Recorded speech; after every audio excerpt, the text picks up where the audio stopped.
You can also let us know what you make of the decision by government and the reaction of the residents who were displaced as a result of that demolition. It's on our various social media networks, facebook.com/news on TV3 and then twitter.com/@news on TV3. And we would gladly read them to the rest of the world. Away from that particular issue, and June 12th has been assigned or made World Child Labor Day. All right, so Child Labor Day on June 12 saw the International Labour Organization focusing on the importance of quality education as a key step in tackling child labor. A recent UNESCO data on school enrollment indicates that 58 million children of primary school age and 63 million adolescents of junior secondary school age are still not enrolled in schools, and this is a very disturbing report. And we have one person who has keen interest in ensuring that child labor is abolished or eliminated, and he's joined us in studio to speak to this particular issues in the person of Emmanuel Kwame Mensah. Thank you very much for joining us. You're welcome.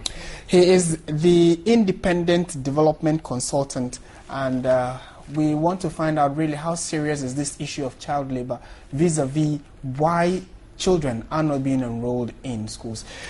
To start with, how was the Child Labor Day marked, and how significant has that been to your cause of ensuring that we have a lot more children enrolling in schools? Well, the Child Labor Day was marked on 12th of June. It's done every year, and the focus was on quality education. In Ghana, a Deba was held at Kitekrachi to bring together students and children and policymakers to deliberate on the issue. There was also a policy forum to see what the national policies are on child labor. As you know, child labor is a constitutional issue.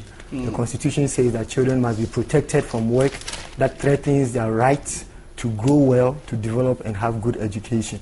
So that is the reason why child labor is a major thing. It's constitutional. If it is violated, it means that the fundamental human rights of the children have been violated.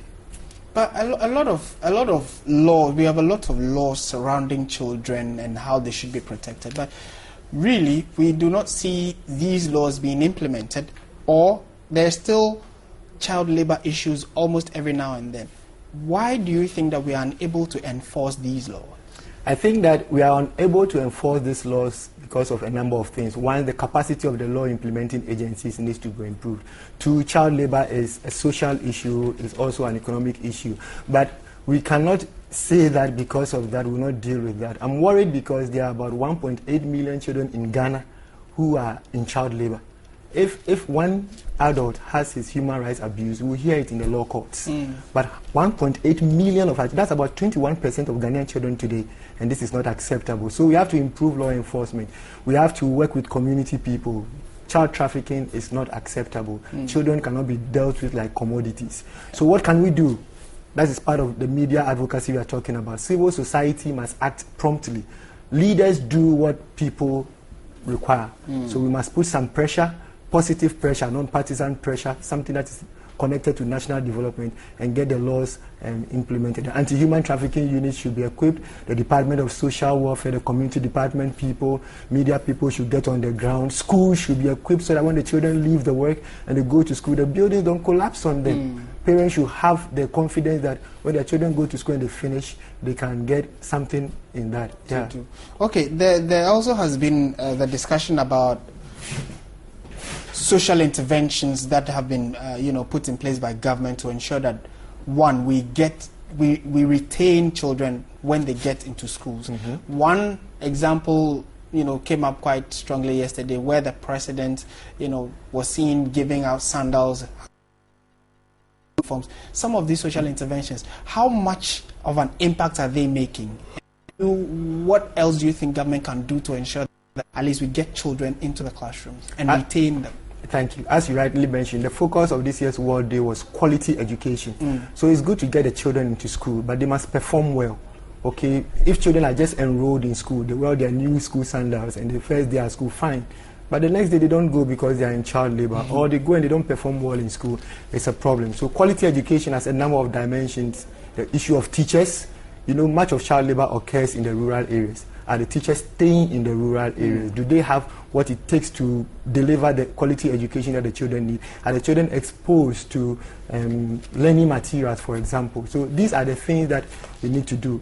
Sandals is fine. I mean, you know the meaning of a school sandals if you live somewhere that you haven't worn a footwear. But it goes beyond that.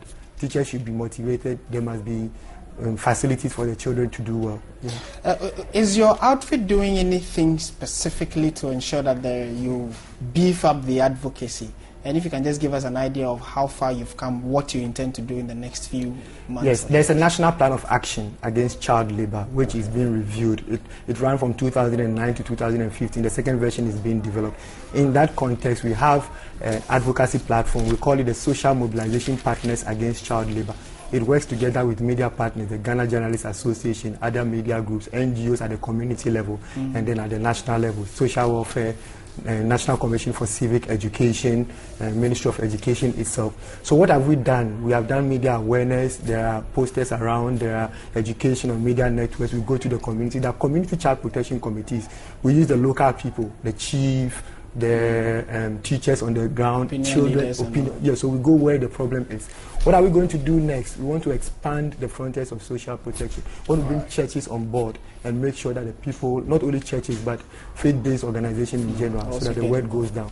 And children must be involved in it as well. All right, I would have to leave it here for now. Thank you very much for speaking with us.